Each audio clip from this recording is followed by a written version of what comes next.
here today because our government is failing us, at both a state and a federal level.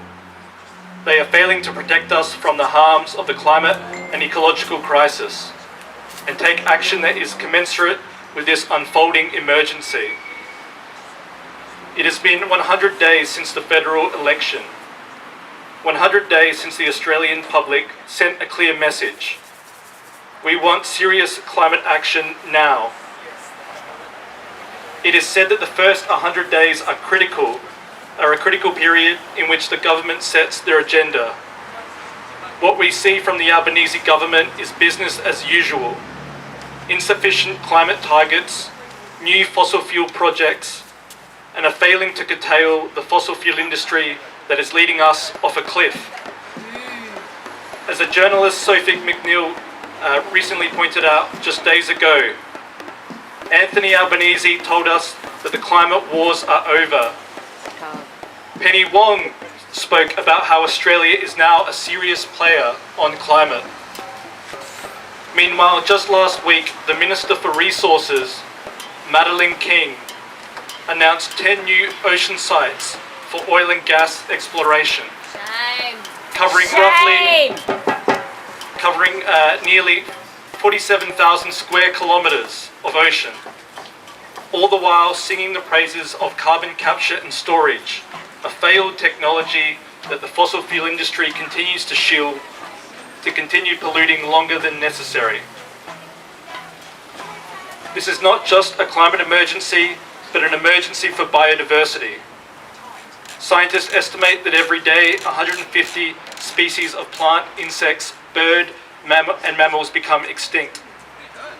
The recent State of the Environment report painted a stark picture. Environmental degradation is now considered a threat to humanity, which could bring about societal collapses, with long-lasting and severe consequences. The report was clear: our environment is deteriorating. Every ecosystem is threatened by climate breakdown. The breakdown of the environment is not just impacting human health, but also our mental health and well-being. Roughly a month after releasing this report, the Environment Minister, Tanya Plibersek, gave the nod to a fertiliser plant in Western Australia, one that will source gas from Woodside's controversial Scarborough gas project. Again, business as usual. The decision to not block the construction of this plant has left traditional owners devastated, with the fears that the plant will destroy the world's oldest and largest collection of rock art. Shameful. This is all on the backdrop of a measly 43% emissions target by 2030. Yes, it's a floor and not a ceiling, but it's also a clear indication that the Labor Party is not prepared to set targets in line with the scientific reality. A sign that they are prepared to let the world burn to appease the fossil fuel industry. The earth is already too hot. We must both commit to net zero and a massive drawdown of CO2. It's imperative that we reach net zero at an emergency speed, not 2050. It's just far too late. A commitment to net zero is effectively a commitment to end fossil fuels. We cannot offset our way out of this problem. By ending fossil fuels, we would be ending the dangerous fossil fuel industry. That means no more government, no more political donations, no more oil and gas conferences, no more greenwashing, and no more social consent. The fossil fuel industry will not willingly end itself. It goes against every part of its capitalist being. The power of this industry must be challenged. That challenge must come from the government.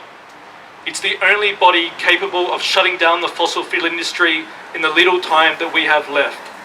And we must force our government to do this. We have voted, we have held huge rallies and demanded change. Now is a time for mass participation in civil disobedience. This October, Extinction Rebellion South Australia will be blockading the Asia Pacific Oil and Gas Conference, a conference that the state Labor government is allowing to go ahead, despite declaring a climate emergency. We, and in that I include the media, need to be asking Peter Malinauskas and Susan Close why a government that declared a climate emergency is a major partner for an oil and gas conference. This October we'll be giving the government a choice. Which side are they on? Are they on the side of non-violent protesters who do not want an oil and gas conference in South Australia? Or are they on the side of the fossil fuel industry? If you care about a safe, habitable planet, then join us, because it's clear that the Labor Party simply do not care. They are happy to make us pay for the greed of the fossil fuel industry. People will lose homes. Many of which will be uninsurable. Food prices will increase as crops cannot grow in an unstable climate. Millions will have health impacts, be that through bushfire smoke or watching the natural world break down. Meanwhile, the fossil fuel industry will continue to pillage this country, refuse to pay taxes, and make a killing at our expense. And the Labor Party simply does not care.